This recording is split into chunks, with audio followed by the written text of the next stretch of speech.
तो चलिए आगे बढ़ते हैं हमारे आज के दिन के इस तीसरे वीडियो की तरफ। इसके पहले भी दो वीडियो आज हम पब्लिश कर चुके हैं। वो दोनों वीडियो अगर अब तक आपने नहीं देखे तो आप चाहिए तो हमारे चैनल के वीडियो सेक्शन में जाकर उन दोनों वीडियोस को देख सकते हो। आज की तारीख है 14 अगस्त 2025। इस बात को भी यहाँ पर आप ध्यान में रखें। तो इस वीडियो के माध्यम से 5 ऐसे कंपनी के शेयर्स के बारे में डिस्कशन करेंगे जिनके बारे में मार्केट में एक रिपोर्ट फ्लोट होते हुए आपको नजर आएगी। इस रिपोर्ट में इन स्टॉक के ऊपर कुछ बड़े नामों ने टारगेट भी देके रखा है, लेकिन टारगेट से भी इंपॉर्टेंट है कमेंट्री, पीछे का कारण, अपग्रेड क्यों किया है रेटिंग को, इसके पीछे का लॉजिक भी हमको समझ में आना चाहिए। वही मैं आपके सामने वन बाय वन प्रेजेंट करने वाला हूँ। तो बिना वक्त गवाए जल्दी से आगे बढ़ते हैं। पहला स्टॉक जैसे कि यहाँ पर आप देख सकते हो, मुथूट फाइनेंस के बारे में डिस्कशन करेंगे बिकॉज आज के दिन ये वाला स्टॉक मार्केट का one of the favourite stock या हॉट स्टॉक के कैटेगरी में देखने को मिलेगा। जबरदस्त तेजी आज के दिन इस स्टॉक में हमको देखने को मिल गई थी। तो एमएस की तरफ से मतलब मॉर्गन स्टैनली की तरफ से स्टॉक के ऊपर एक बहुत ही बड़ी रेटिंग की बात निकल कर आ रही है। आप देख सकते हो रेटिंग की बात करें मॉर्गन स्टैनली की तरफ से मुथूट फाइनेंस के ऊपर, तो इन्होंने स्टॉक को अपग्रेड टू ओवर वेट कर दिया है। ठीक है, मतलब अभी इसके ऊपर का जो रेटिंग है ओवर वेट का आ चुका है, मतलब इन्होंने अपना रेटिंग अपग्रेड यानी और ऊपर की तरफ कर दिया है। Means they expect the stock to do better than the market, मतलब मार्केट से भी बढ़िया परफॉर्मेंस अभी स्टॉक करता हुआ नजर आना चाहिए, ऐसा इनका मानना है। इसलिए इस स्टॉक को इन्होंने यहाँ पर अपग्रेड कर दिया है और टारगेट इन्होंने इनकी सबसे स्टॉक का रखा है 2920 रुपए के आसपास। हालांकि ये कोई टिप नहीं है, ना कोई मैं आपको सजेस्ट कर रहा हूँ बाय करने के लिए या सेल या होल्ड करने के लिए। आपको जो भी करना है खुद का स्टडी रिसर्च करने के बाद ही करना है। लेकिन हमेशा मैं आपको बोलता हूँ जो टारगेट होता है वही मत देखो, टारगेट के बाद सबसे इंपॉर्टेंट है कमेंट्री। कमेंट्री क्या है, क्यों दिया है, ये समझने की जरूरत है। तो सबसे पहले ये अपग्रेड क्यों है, तो यहाँ पर आप देख सकते हो आरओई यानी रिटर्न ऑन इक्विटी की बात करें वो काफी बढ़िया नजर आएगा। अर्निंग पर शेयर जो है वो भी काफी बढ़िया देखने को मिलेगा। खास करके इसके जो कंपटीशन है, जो हम मार्केट की भाषा में बोलते हैं इसके जो पीयर्स है, इसके कंपेयर में इसका अर्निंग पर शेयर और आरओई काफी बढ़िया देखने को मिल रहा है। तो ये एक कारण है स्टॉक को अपग्रेड करने का। उसके अलावा आप देख सकते हो बैड लोन्स की बात करें यानी एनपीए नॉन परफॉर्मिंग असेट की बात करें वो भी काफी कम है। तो ये भी अपने आप में एक काफी पॉजिटिव पॉइंट आपको देखने को मिलेगा अपग्रेड करने के पीछे। उसके अलावा other group companies are facing downgrade but Muthoot finance stand out, मतलब इस कैटेगरी की अगर हम बात करें ओवरऑल इनके अदर कंपनीज कहीं ना कहीं डाउनग्रेड को फेस तो कर रहे हैं, लेकिन मुथूट यहाँ पर एक स्टैंड आउट परफॉर्मर नजर आ रहा है। तो ये एक कारण है इस स्टॉक को यहाँ पर अपग्रेड करने का। उसके अलावा एक और काफी इंटरेस्टिंग पॉइंट आपको ये भी देखने को मिलेगा कि और भी ब्रोकरेज इस स्टॉक को अपग्रेड करने वाले आने वाले समय में। इसका मतलब क्या, इसका मतलब स्टॉक में यहाँ से और भी अच्छा खासा पंप हमको देखने को मिल सकता है। बिकॉज और भी बड़े बड़े ब्रोकर्स, बड़े बड़े फर्म अगर स्टॉक को यहाँ से और रेटिंग में अपग्रेड कर देते हैं तो इसके कारण स्टॉक का जो मोमेंटम है, हेल्थ मोमेंटम जिसको हम बोलते हैं, उसमें एक ट्रिगर आता हुआ नजर आ सकता है। आगे बढ़ते हैं दूसरे स्टॉक की तरफ। दूसरा स्टॉक दोस्तों यहाँ पर हमको देखने को मिलेगा जुबिलिएंट फूडवर्क यानी डोमिनोज इंडिया की दोस्तों हम बात कर रहे हैं। अब यहाँ पर डिफरेंट ब्रोकरेज का डिफरेंट ओपिनियन इस स्टॉक के ऊपर हमको देखने को मिलेगा। सबसे पहले सीएलएसए ने इस स्टॉक के ऊपर अपनी क्या रिपोर्ट दी है, इन्होंने रेटिंग क्या दिया है, अंडर परफॉर्म कर दिया स्टॉक को, स्टॉक में do worse than the market. ठीक है, पहला स्टॉक था उसके ऊपर एमएस यानी मॉर्गन स्टैनली ने मार्केट से अच्छा परफॉर्म कर सकता है ऐसा बोला था। ये दूसरा स्टॉक जुबिलेंट फूडवर्क, इसके ऊपर सीएलएसए का सबसे पहले रिपोर्ट और रेटिंग में ये दिखा है कि मार्केट के कंपेयर में ये स्टॉक खराब कर सकता है, इसलिए इन्होंने स्टॉक को अंडर परफॉर्मेंस का रेटिंग दिया है और टारगेट प्राइस इन्होंने स्टॉक का 519 रुपए के करीब देके रखा है। अब इसके पीछे देखो इन्होंने कितने सारे रीजंस यहाँ पर देकर रखे हैं। क्वार्टर वन का जो सेल्स है वो ऊपर है 18% की सबसे एज एक्सपेक्टेड, मतलब जैसा मार्केट मान के चल रहा था उसी के एक्सपेक्टेशन के हिसाब से क्वार्टर वन का सेल्स का नंबर आपको नजर आएगा। ग्रॉस मार्जिन जो इनका है वो लगभग 199 बेसिस पॉइंट से नीचे की तरफ आ चुका है और 30 क्वार्टर में ये इनका लोएस्ट पर्टिकुलरली बेसिस पॉइंट का नंबर देखने को मिलेगा। तो ऑब्वियस सी बात है ये एक नेगेटिव पॉइंट यहाँ पर हमको देखने को मिल रहा है। Domino's same store growth LFL is 11%, 11% के आसपास का सेम स्टोर ग्रोथ आपको देखने को मिलेगा। तो ये क्यों इन्होंने डाउनग्रेड कर दिया है या फिर आप बोल सकते हो अंडर परफॉर्म स्टॉक को दिया है, उसके पीछे के कुछ कारण आपको देखने को मिल रहे हैं। एबिडा की बात करें मतलब प्रॉफिट बिफोर एक्सपेंस की बात करें, ये भी काफी कमजोर है जितना एक्सपेक्ट किया जा रहा था, ये बात इन्होंने बोली है। फाइनेंशियल ईयर 2026 से लेके 2028 का जो अर्निंग है एस्टिमेट है वो भी नीचे की तरफ यानी कट कर दिया है 5 से लेके 11% का। क्योंकि इसके पीछे इन्होंने कारण बोला है कॉस्ट का राइज होना, मतलब कॉस्ट का बढ़ना, ये इन्होंने इसके पीछे का कारण बोला है। तो सीएलएसए ने इस स्टॉक के ऊपर ऑब्वियसली बात है कमजोर रेटिंग अपनी दी है। अब बात करते हैं मॉर्गन स्टैनली ने जुबिलेंट फूडवर्क के ऊपर क्या बोला है। इन्होंने स्टॉक के ऊपर ओवरवेट का रेटिंग दिया है, 781 का टारगेट दिया है और इन्होंने अपने कुछ कारण इसके पीछे बना कर रखे हैं। तो आप देख सकते हो रेवेन्यू ग्रोथ इन इंडिया 18% जो हमने पहले भी देखा था। सेम स्टोर ग्रोथ यहाँ पर 11.6% का इन्होंने मेंशन करके रखा है। Focus is on adding store and market rate instead of price hike, मतलब यहाँ पर जो फोकस है स्टोर ऐड करने में, मार्केट का ओवरऑल एक पर्टिकुलर चीज में प्राइस हाइक की जगह स्टोर एडिंग के ऊपर जो फोकस है, ये बात इन्होंने यहाँ पर मेंशन करके रखी है। और ये एक्सपेक्ट करके चल रहे हैं कि इनका जो ग्रॉस मार्जिन है ये रिकवर हो जाएगा। Top line growth will support profit margin, ये बात भी इन्होंने मेंशन करके रखी है। तो मॉर्गन स्टैनली कहीं ना कहीं स्टॉक के ऊपर अभी हल्का सा बुलिश है, लेकिन पहला जो पर्टिकुलर ब्रोकर थे सीएलएसए वो कहने के स्टॉक के ऊपर थोड़ा सा नेगेटिव कमेंट्री देते हुए आपको नजर आएंगे।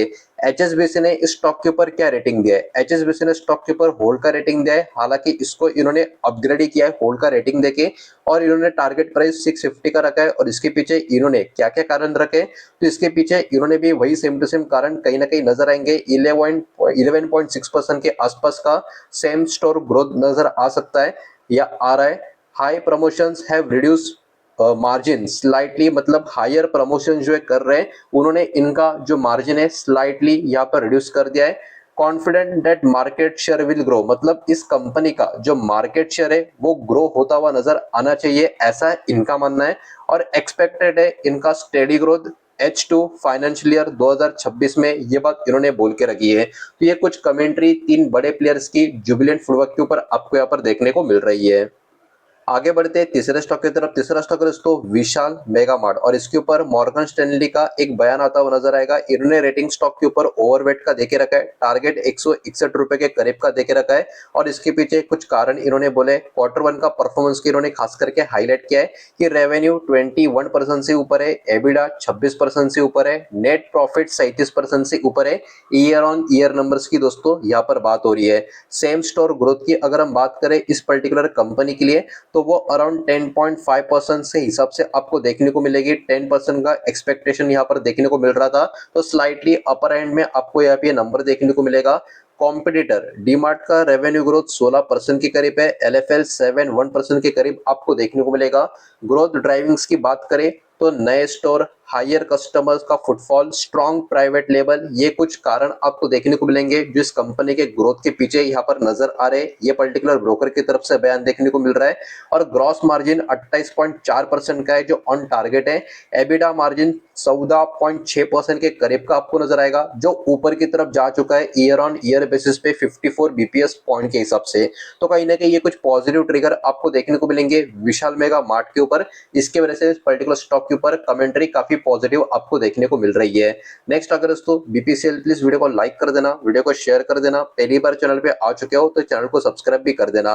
बीपीसीएल के ऊपर मॉर्गन स्टैनली का एक पर्टिकुलर रेटिंग निकल कर आ रहा है, ओवरवेट का, टारगेट 406 के करीब का यहाँ पर देखने को मिल रहा है। और इसके पीछे कुछ इंपॉर्टेंट पॉइंट इन्होंने बोले कि इनका जो कोर अर्निंग है 9,760 करोड़ के आसपास का देखने को मिल रहा है, वो भी आफ्टर एडजस्टिंग इन्वेंटरी लॉस जो अराउंड 2,000 करोड़ का देखने को मिल रहा है। 15% अबव एक्सपेक्टेशन वाला ये नंबर देखने को मिल रहा है। तो ये अपने आप में एक बहुत ही बड़ा पॉजिटिव ट्रिगर आपको देखने को मिल रहा है, बिकॉज इन्वेंटरी लॉस जो अराउंड 2000 करोड़ का है उसको एडजस्ट करने के बाद कोर अर्निंग 9,760 करोड़ की यहाँ पर देखने को मिल रही है। तो ये इनके लिए एक बहुत ही बड़ा पॉजिटिव फैक्टर है, बिकॉज ये 15% का एक्सपेक्टेशन से भी ज्यादा का नंबर देखने को मिल रहा है।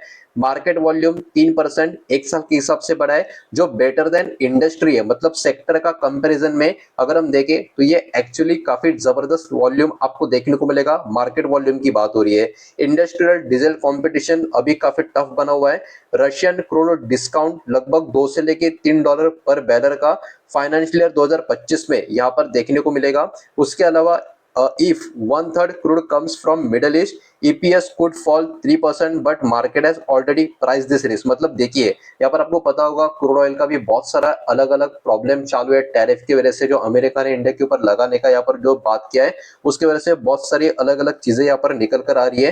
तो यहाँ पर इन्होंने ये भी बोला है कि मिडल ईस्ट से अगर 1/3 क्रूड का अगर आना होता है तो इनका अर्निंग पर शेयर कहीं ना कहीं 3% तक गिर सकता है, लेकिन मार्केट ने ऑलरेडी इस बात को प्राइस में एडजस्ट कर लिया है, तो ये खतरा इस स्टॉक के ऊपर ज्यादा बना नहीं रहेगा। तो इसलिए ये नेगेटिव खबर भी इस स्टॉक में पॉजिटिविटी ट्रिगर कर सकती है, ऐसा इनका मानना है।